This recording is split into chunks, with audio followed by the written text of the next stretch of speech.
आज के क्लास में मैं दो प्रमुख मुद्दों की चर्चा करने जा रहा हूं। पहला मुद्दा है चुनाव आयोग आरटीआई के तहत जानकारी क्यों नहीं दे रहा है, और दूसरा है अमेरिका द्वारा भारत पर टैरिफ लगाने का मूल कारण या वास्तविक कारण क्या है। तो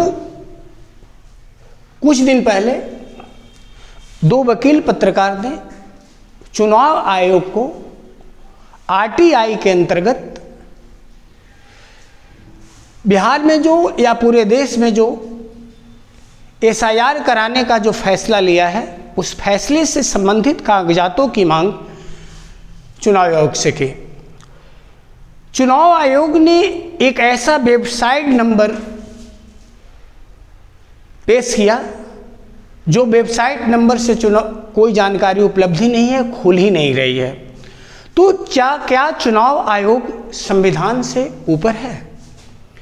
क्योंकि भावना और आरुषि नामक दो वकील पत्रकारों द्वारा सूचना के तहत अधिकार आरटीआई के अंतर्गत जो जानकारी मांगी गई थी उस जानकारी को उपलब्ध कराना चुनाव आयोग की जिम्मेवारी भी थी, क्योंकि आरटीआई का जो अधिकार होता है वह हर व्यक्ति का मौलिक अधिकार के अंतर्गत रखा गया है।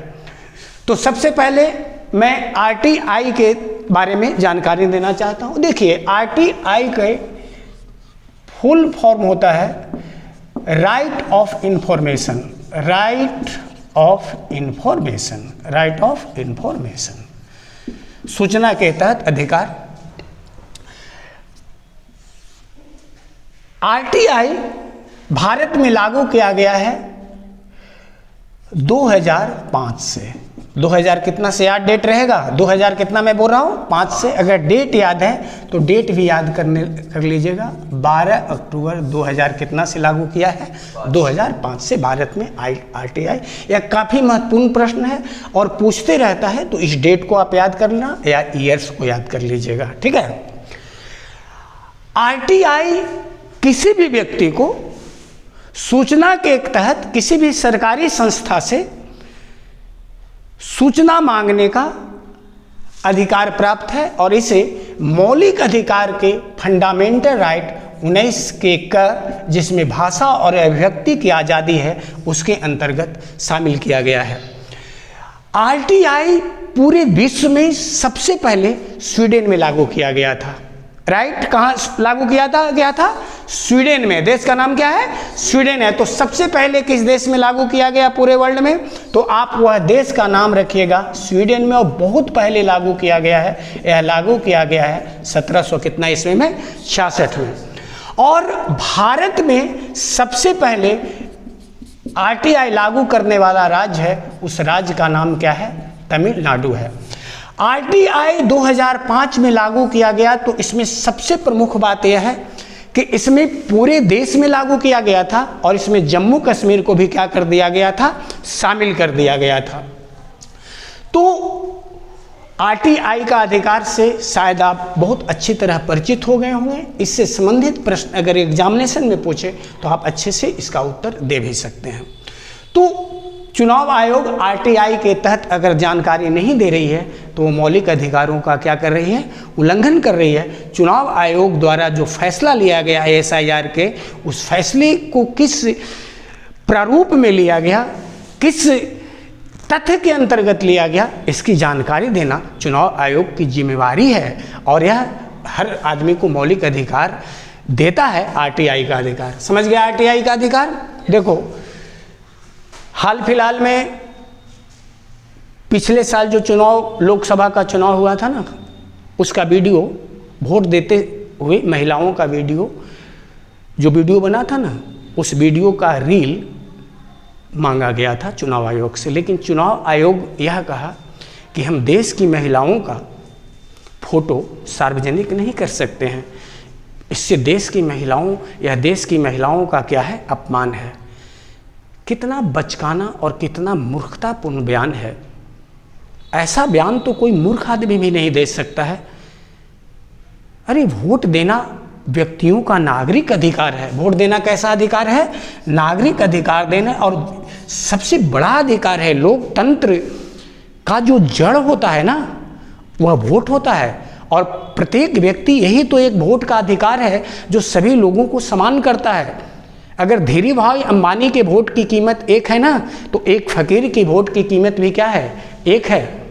एक बादशाह की वोट की कीमत अगर एक है ना, तो एक गरीब और भिखारी की वोट, यही तो एक अधिकार दिया है जो अंबेडकर ने इतना बड़ा हमको अधिकार दिया ना, कि देश के सारे लोगों को एक ही छत के नीचे लाके खड़ा दिया, समान अधिकार दे दिया। तो हमें अंबेडकर की बहुत बड़ी उनकी कृपा माननी चाहिए। अंबेडकर का यह बहुत बड़ा देन है, इसके लिए उनका एहसान मानना चाहिए। इसलिए हर व्यक्ति अंबेडकर नहीं होता है, अंबेडकर बनना आसान नहीं होता है। तो आप सोचिए कि इतना बेचकाना और गैर जिम्मेदाराना, जैसे इसका दे रहा है, एक ऐसा वेबसाइट दे रहा है जो खुल ही नहीं रहा है, ऐसा। अरे कम से कम जब बहाना ही करना था चुनाव आयोग को, तो यह कर देता कि क्योंकि मतदान गुप्त किया जाता है और महिलाओं के गुप्त मतदान को मैं सार्वजनिक नहीं कर सकता हूं। लेकिन अपमान की बात क्या हो गई, वोट देना हमारा सम्मान का बात होता है। महिलाओं का फोटो, कहां से कहां महिलाएं पहुंच रही हैं। महिलाओं को तो दिल्ली के लाल किले पे विनेश फोगाट नामक महिला को जब पुलिस घसीट कर मार रही थी तो फोटो वायरल नहीं हुआ था। मणिपुर की बेटी नंगी की गई थी, वह फोटो नहीं आया था।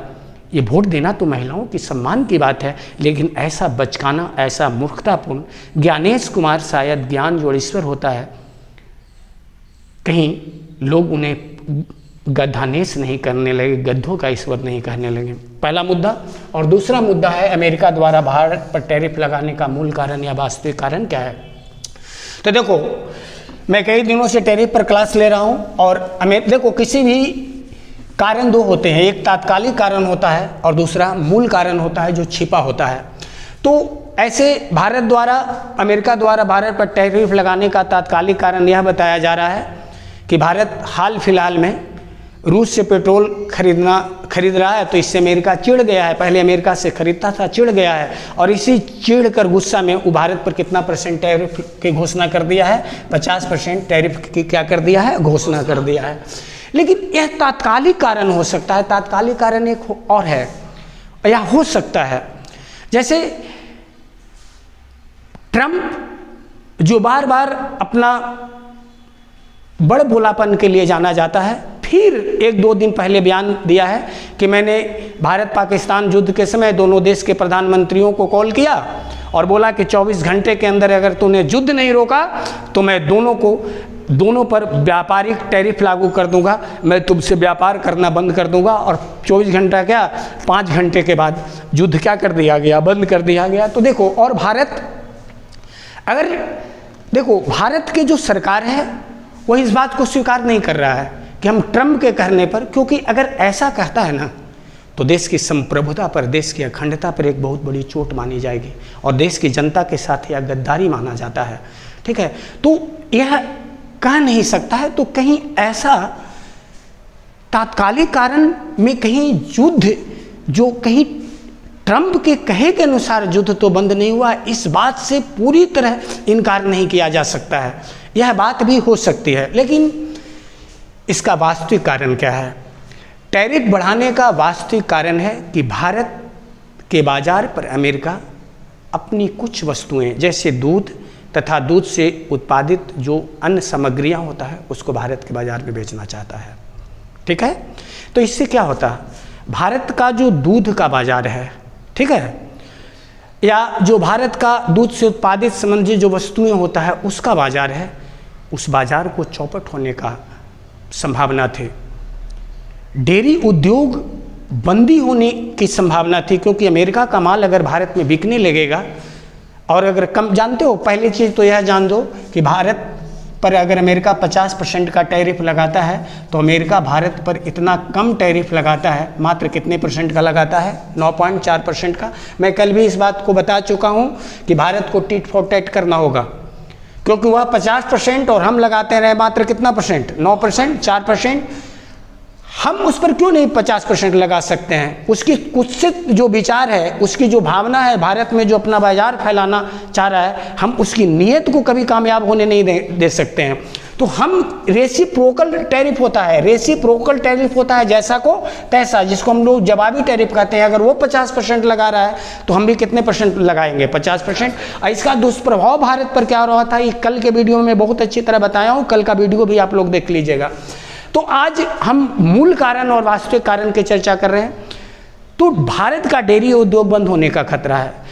अमेरिका कुछ अपना चावल और गेहूं भी भारत के बाजार में बेचना चाह रहा है, तो इससे भारत के किसानों का हित हो जाता। तो भारत सरकार का कहना है कि हम किसी भी कीमत पर अपने देश के जो दूध उत्पादक हैं और किसान हैं, इनके साथ मैं अन्याय नहीं होने दूंगा। हम अपने इस बाजार को कभी बर्बाद नहीं होने देंगे। तो अमेरिका को वह सामग्री बेचने की जो इजाज़त मांग रहा है, भारत वो इजाज़त नहीं दे रहा था। तो सबसे वास्तविक कारण यही है कि अमेरिका भारत में अपना पांव पसारना चाहता है बाजार में, और भारत उसका जो कुत्सित जो नीयत है, जो गंदी नीयत है, भारत उसकी नीयत को समझ चुका था और उसके इन वस्तुओं को भारत में बेचने के लिए हामी नहीं भरी थी, इजाज़त नहीं दिया था। तो आज के क्लास में इतना ही है। कल के क्लास से मैं कुछ प्रमुख मुद्दे की बात करूँगा।